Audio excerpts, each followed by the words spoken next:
Olá pessoal do nono ano, bom dia, sejam bem-vindos a mais uma videoaula de língua portuguesa. Aqui é o professor Custódio, eu aqui e você aí na sua casa. Educando com qualidade, cuidando de verdade. Muito bem, pegue o seu material didático, a sua apostila e nós vamos dar sequência aos nossos estudos. Vamos fazer uma retrospectiva. O que nós estudamos na última aula? Vocês estão lembrados? Muito bem. Nós falamos sobre a reportagem como o aprofundamento das informações. Estão lembrados? A reportagem como aprofundamento das informações. Falamos sobre, lá no painel de leitura, uma reportagem sobre o youtuber, a nova profissão. Depois lemos também o texto, eles não curtem o Facebook. Falamos um pouquinho sobre a derivação imprópria, nós vamos aprofundar esse assunto na aula daqui a pouquinho. Falamos também, lemos um texto sobre a epidemia de mentiras, sobre os modalizadores.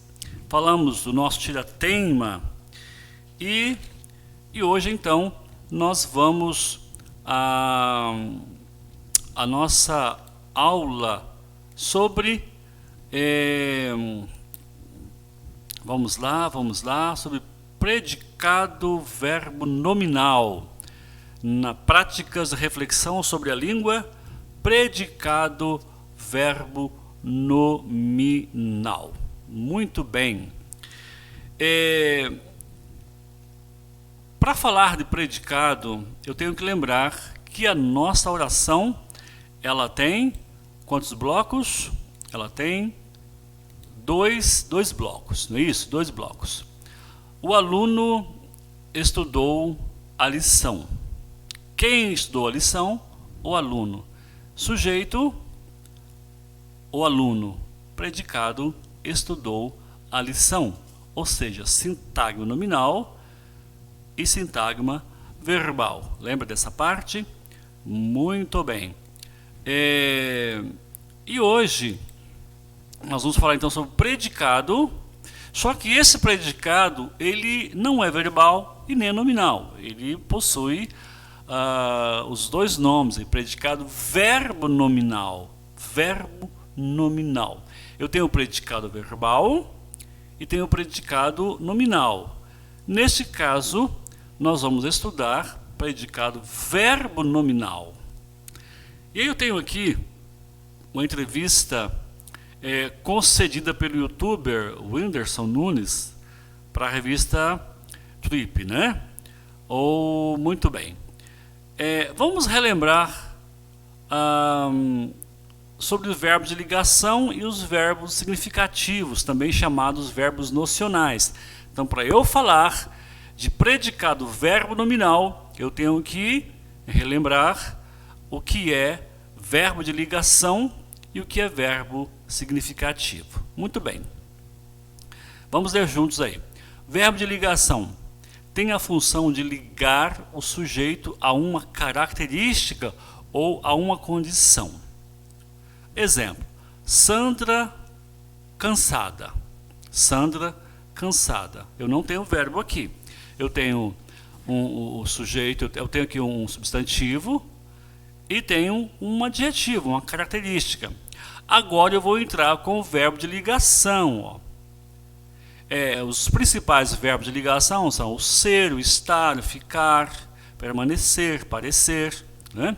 Então eu tenho aqui, Sandra está cansada. Então esse verbo de ligação, ele teve aqui a função de ligar o meu sujeito a uma característica. Quem está cansada? Sandra. Então Sandra é o meu sujeito. Cansada é um adjetivo, ou seja, uma característica. Então aqui eu tenho um verbo de ligação. E lembrando também, meus queridos, que nós temos os verbos de ligação, verbos de ação, verbos que indicam os fenômenos da natureza, né? Você se lembra? Muito bem. Então, nesse caso aqui, quando nós temos um verbo de ligação, nós temos um predicado nominal, porque o meu núcleo é o nome cansada. Sandra está cansada.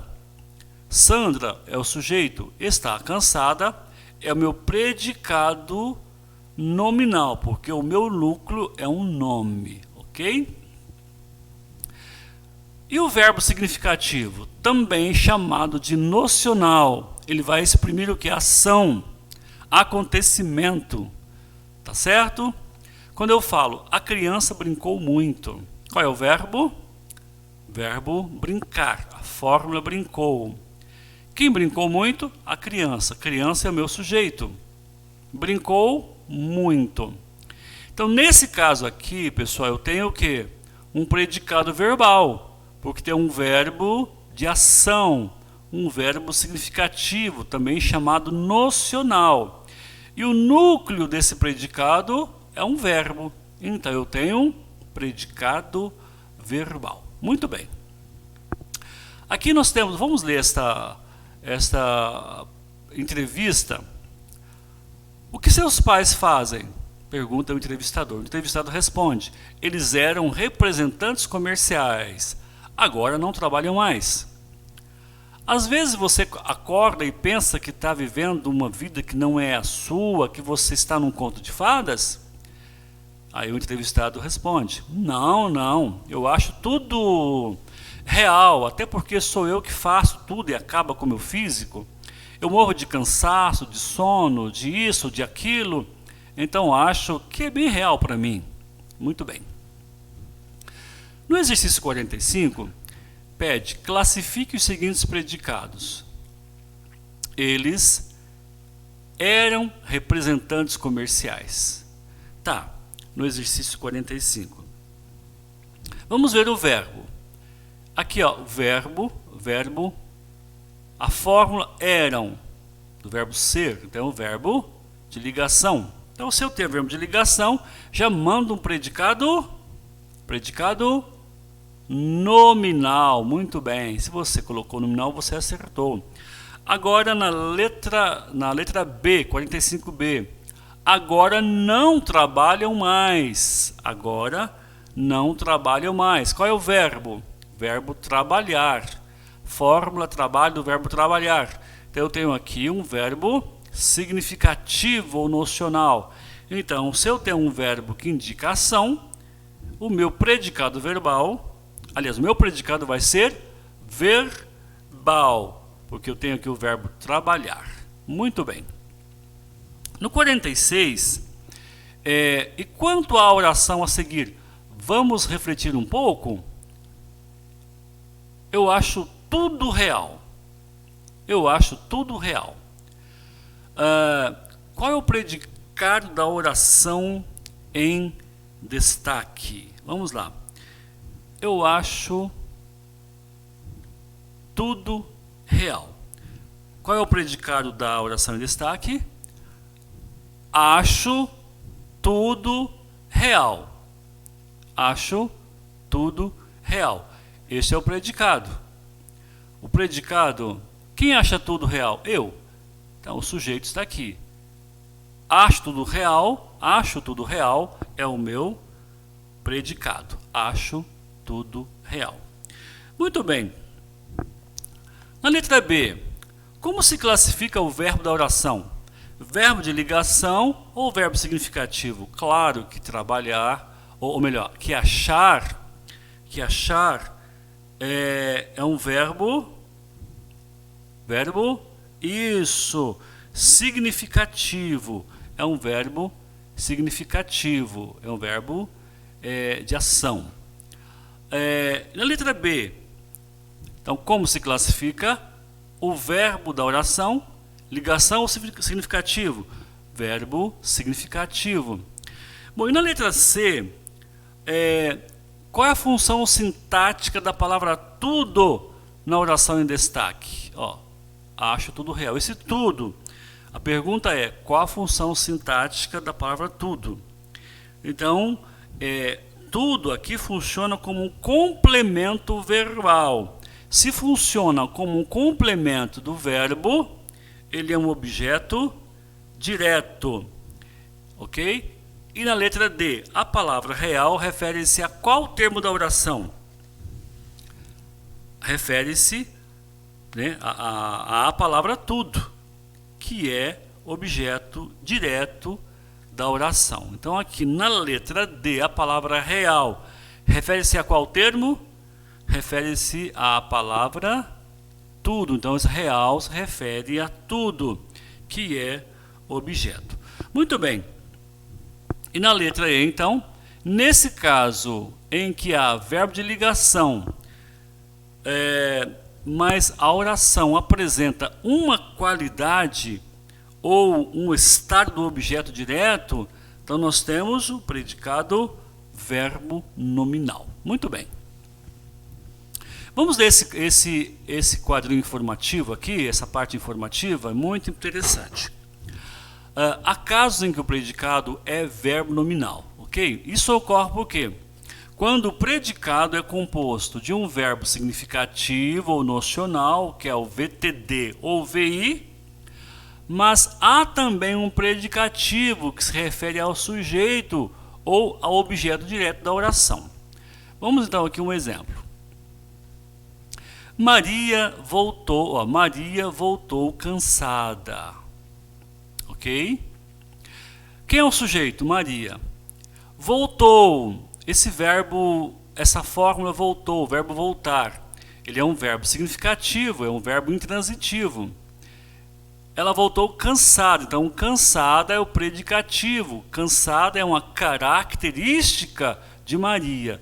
Então, quando eu falo Maria voltou cansada, se trata de um predicado verbo nominal, porque eu tenho dois núcleos aqui. Eu tenho um verbo nocional, um verbo significativo e um verbo, aliás, uma característica do sujeito, é uma característica da Maria.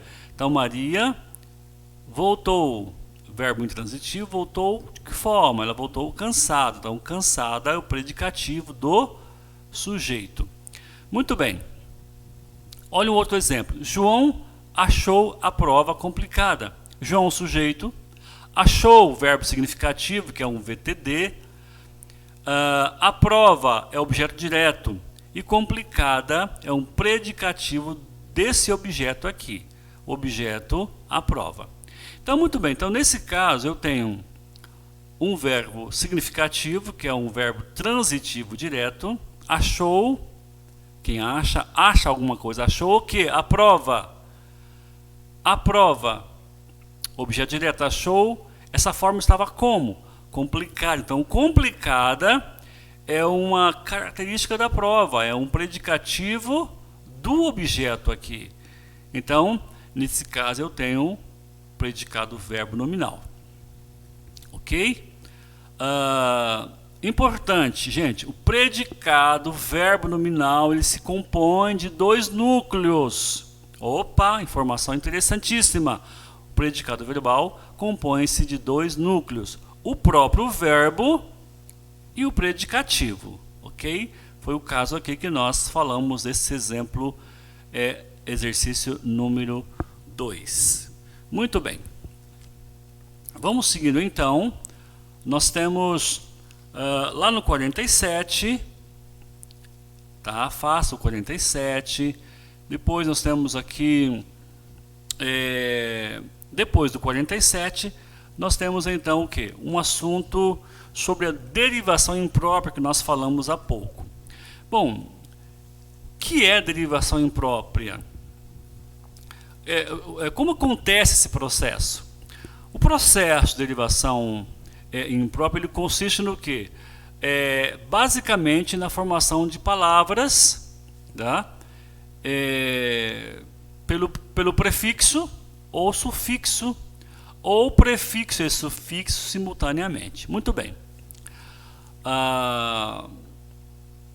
Isso é o processo de derivação, tá? A palavra ela se processa, né? Ela acontece pela derivação, por formação o acréscimo, né? de um prefixo, de um sufixo ou de um prefixo e sufixo simultaneamente. Isso é o processo de derivação. Já em se tratando de derivação imprópria é bem diferente. Eu não tenho a formação de novas palavras, eu apenas faço a mudança de classe gramatical. Ok? Apenas muda as palavras de classe gramatical. Por exemplo, esta camisa é verde. O verde das florestas me encanta. Veja bem que não mudou aqui, ó, verde, verde. Só que esse verde aqui é um adjetivo. E esse verde aqui é um substantivo. Então, houve o quê? Uma mudança de classe gramatical, de adjetivo para substantivo. Ok? Eu tenho aqui, ó, no 48. Este é um produto caro. No início deste ano, a desinformação lhe custou caro. Então, aqui, ó, são classes diferentes. Aqui eu tenho algumas possibilidades, pessoal, de derivação imprópria. Ó, de adjetivo para o substantivo. Foi o que nós fizemos aqui, ó, de um adjetivo para o substantivo. De advérbio para substantivo, ó, ou amanhã é incerto. De advérbio, amanhã para ou amanhã, substantivo. De substantivo comuns para substantivos próprios. Ó, Carlos Pereira esteve presente. De adjetivos para advérbios. Eles falavam baixo. Ó, baixo aqui é um advérbio. De que forma eles falavam? Falavam baixo. Muito bem. Então, lembrando que a derivação imprópria, ela não forma novas palavras. Ela apenas muda de classe gramatical. Ok? Depois da derivação imprópria, vamos introduzir a nossa próxima aula, que é sobre regência verbal. Ok, pessoal? Nós vamos então introduzir a nossa aula, a nossa próxima aula. Vamos falar sobre regência verbal. Ok? Espero que tenham gostado e compreendido a aula de hoje. Façam os seus exercícios. Estude bastante, pegue o seu material, também já vai folheando o seu caderno de atividades, a sua produção, as propostas da produção de texto, para conhecer melhor. E a partir da próxima aula, nós já vamos entrar no nosso caderno de atividades. Ok, pessoal? Ficamos por aqui. Tenham todos um ótimo dia e ótimos estudos. Um abraço a todos vocês. Tchau, tchau.